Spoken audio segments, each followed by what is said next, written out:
الحمد لله ثم الحمد لله ما توفيقي ولا ثقتي إلا بالله. الحمد لله الواحد الأحد، الحمد لله الفرد الصمد، الحمد لله الذي لم يلد ولم يولد ولم يكن له كفوا أحد.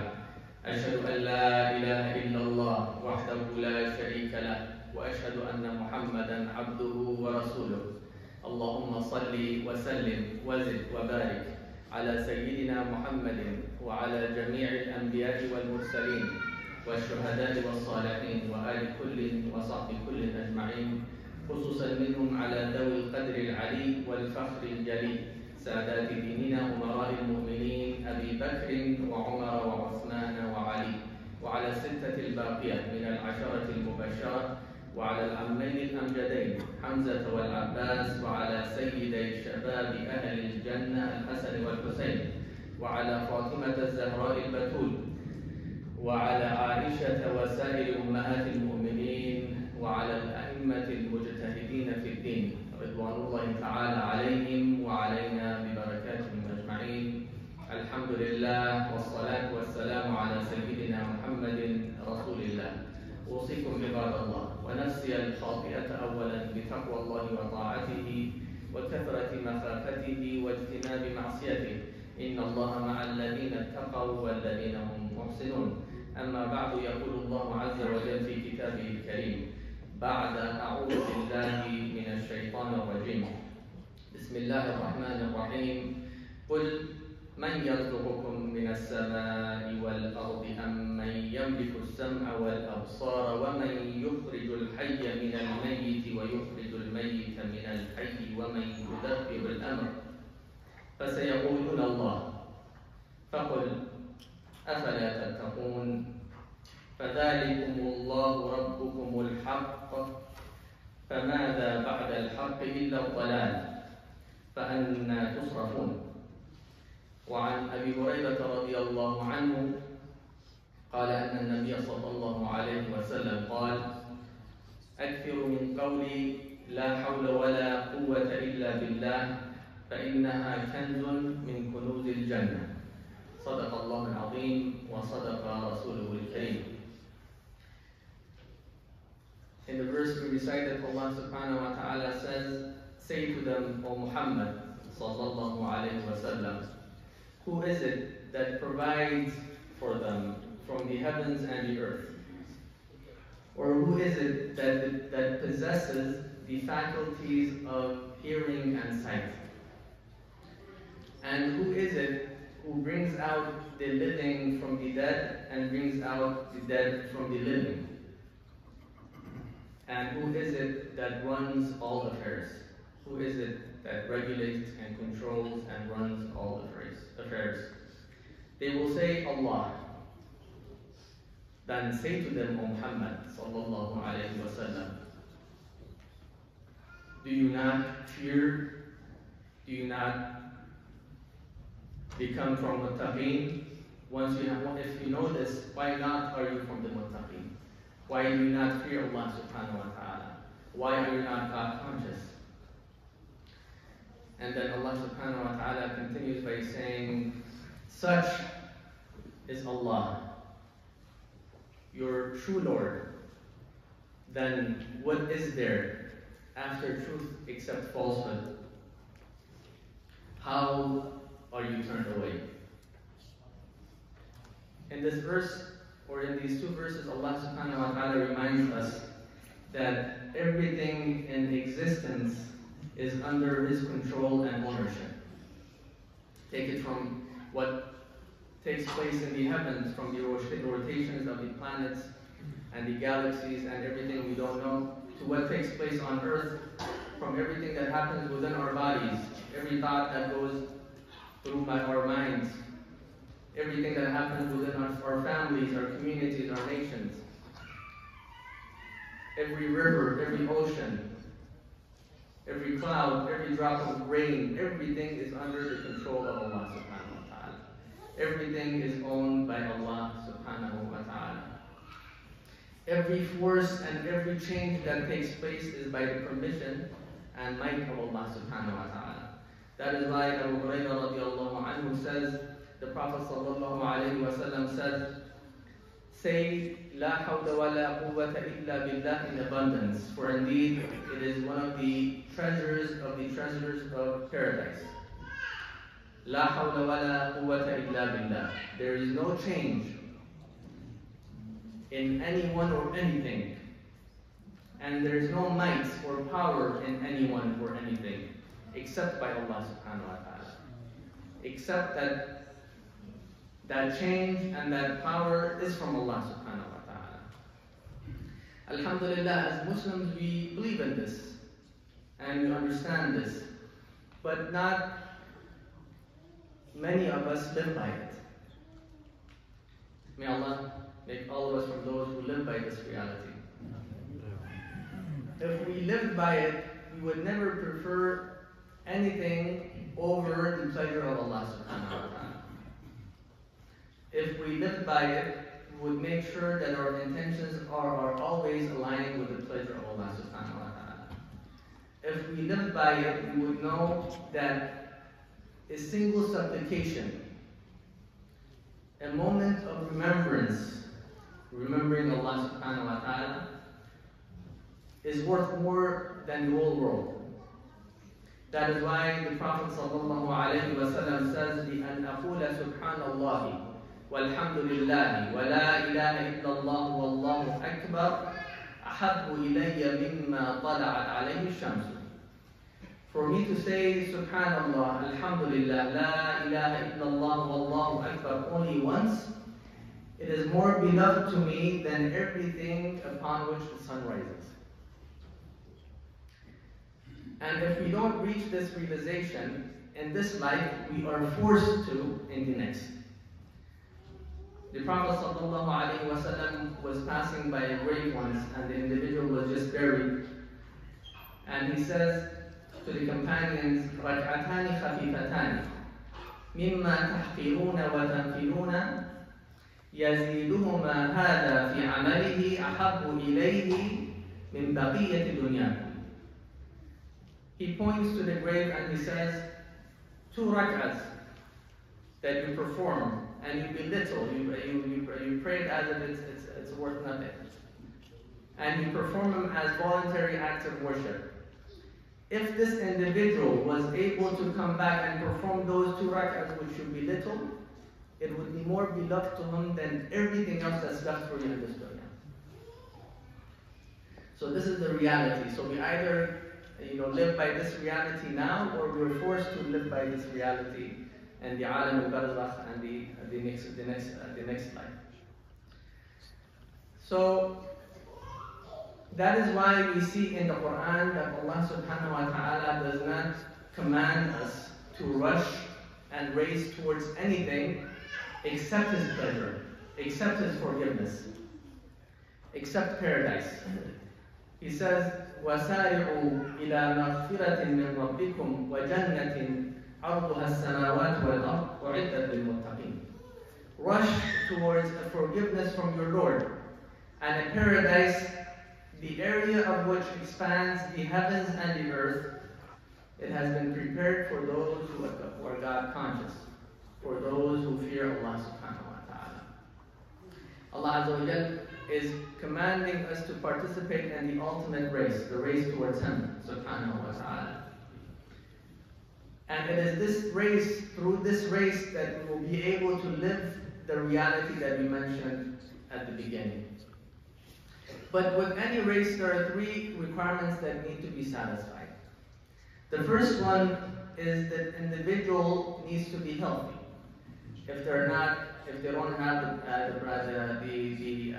their health condition is not appropriate, if they are sick, they will not be able to participate in that race. The second one is that they need to know the rules and the regulations of that race. If they do not, they will be disqualified immediately. And the third one is that they need to be in the right environment. You put someone in a room with locked doors and sealed windows and tell them race to the end, there is nowhere that they can go. They need to be in the right environment to be able to participate in that race. Similarly, in our race to Allah subhanahu wa ta'ala, the same 3 requirements need to be there. The first one is that we need to have a healthy heart. We need to have a healthy heart. A heart such as the one Ibrahim alayhi salam possessed. Qalbin salim. A heart that is full of intentions for the sake of Allah subhanahu wa ta'ala. That is why the Prophet sallallahu alayhi wa sallam says, إِنَّمَا الْأَعْمَالُ بِالنِّيَّاتِ. Indeed, actions are judged by intentions. So to have a healthy heart, we need to have healthy intentions. And that is required of us in this race towards Allah subhanahu wa ta'ala. We need to do everything for the sake of Allah subhanahu wa ta'ala. The second thing is we need to know the rules of this race towards Allah subhanahu wa ta'ala. We need to know how to make ibadah, we need to know how to pray, we need to know how to fast, we need to know how to go to Hajj, and all of the things that are required of us. And the third thing is that we need to be in an environment that is, that allows us to fully commit ourselves to Allah subhanahu wa ta'ala. That is the third condition. If this masjid was not here, for example, no one would be able to pray Salatul Jum'ah here. So the environment needed to be here.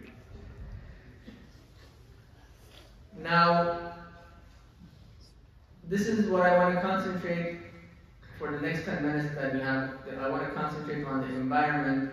Unfortunately, we have found ourselves in an environment that doesn't allow us to fully commit ourselves to Allah subhanahu wa ta'ala. An environment that was created mostly by people who adhere to different religions. And this is nothing against the environments that they have created for themselves, but this hinder prevents us from fully committing ourselves to Allah subhanahu wa ta'ala because we have adopted the environments of other people, or people who adhere to different religions. People who adhere to different religions. And we have to do something about it, and inshallah we need people to come move forward a little bit. There is not enough room. If you could just move forward.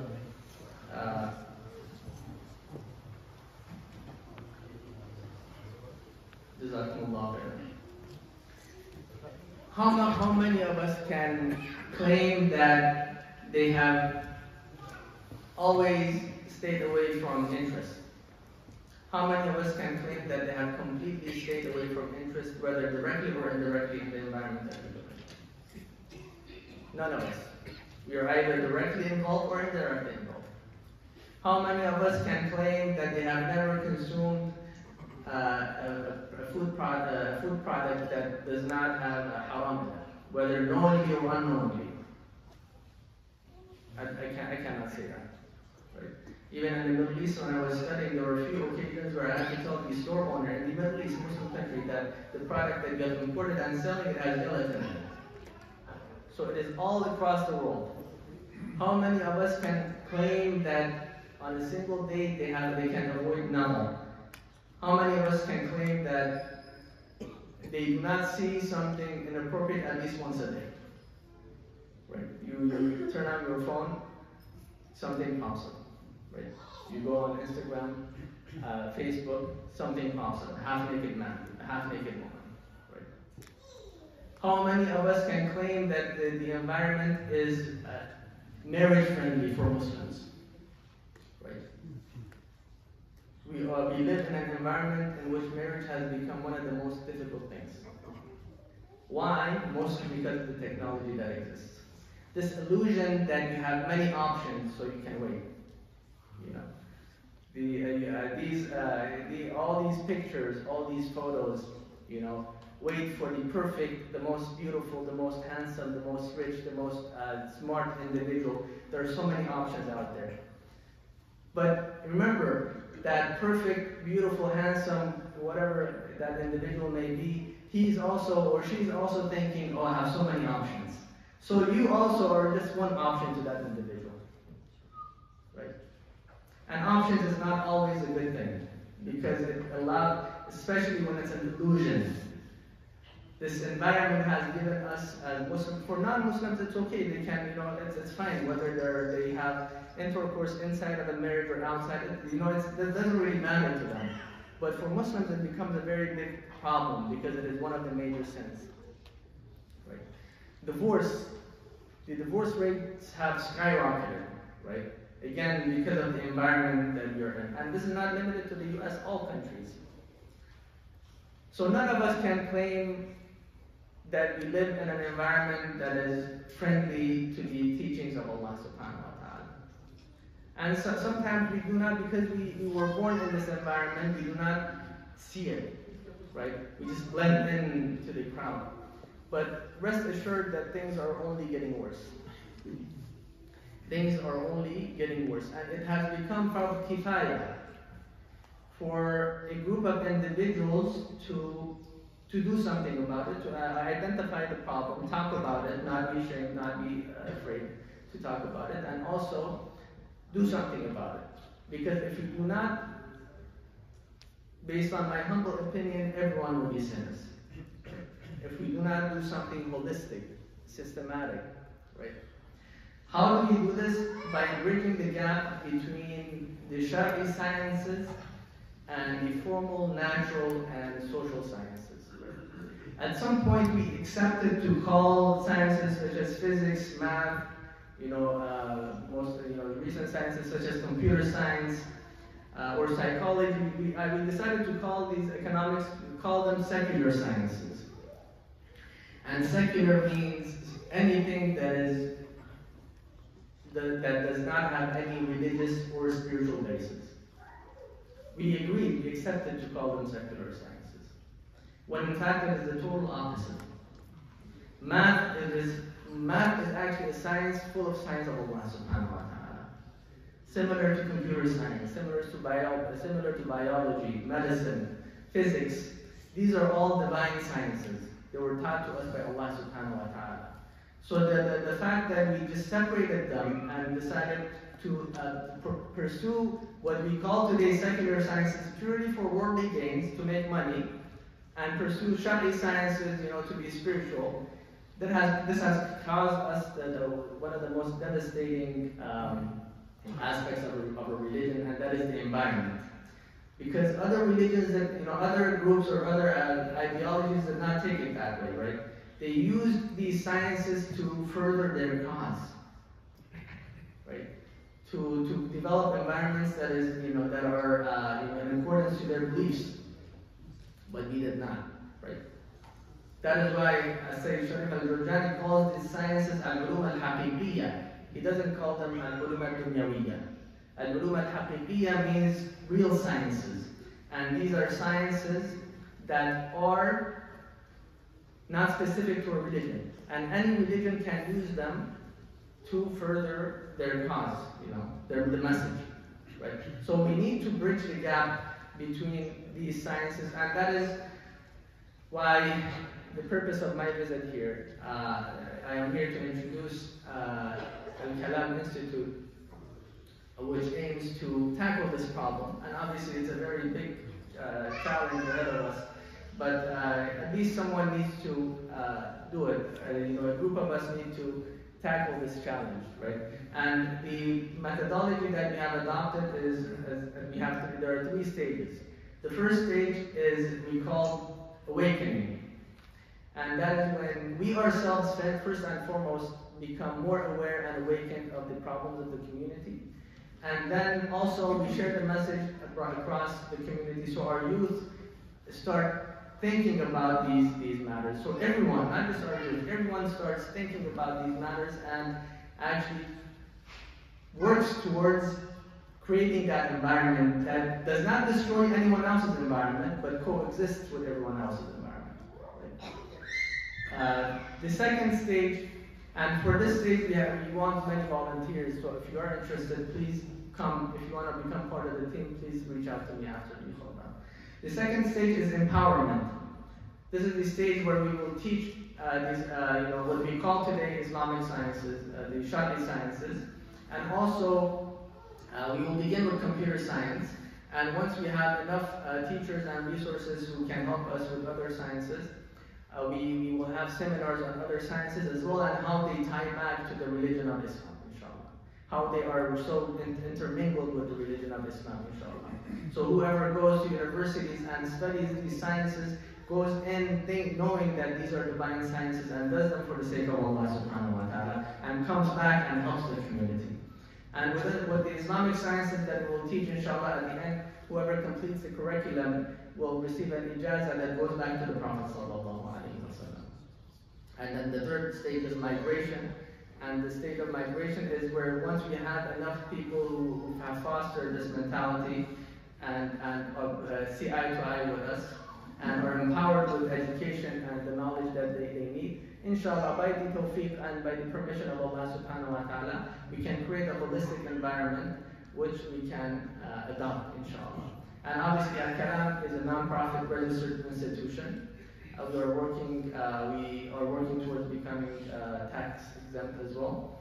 There are many ways you can support us. I believe the best way is for you to become part of the team.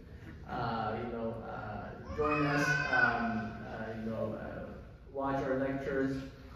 If you have anything to offer, come. This is open. This is not a closed group that they're gonna do everything.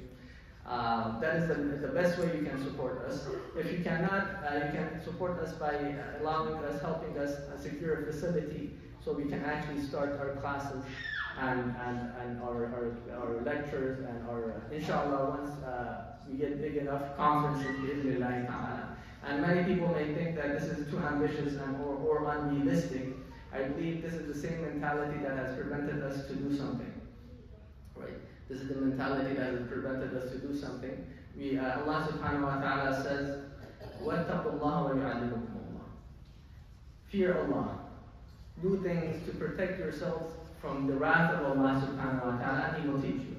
And this is the first tiny step, right? This is the first tiny step, and we will leave the rest up to Allah subhanahu wa ta'ala. أقول قولي هذا أستغفر الله ولكم فاستغفروه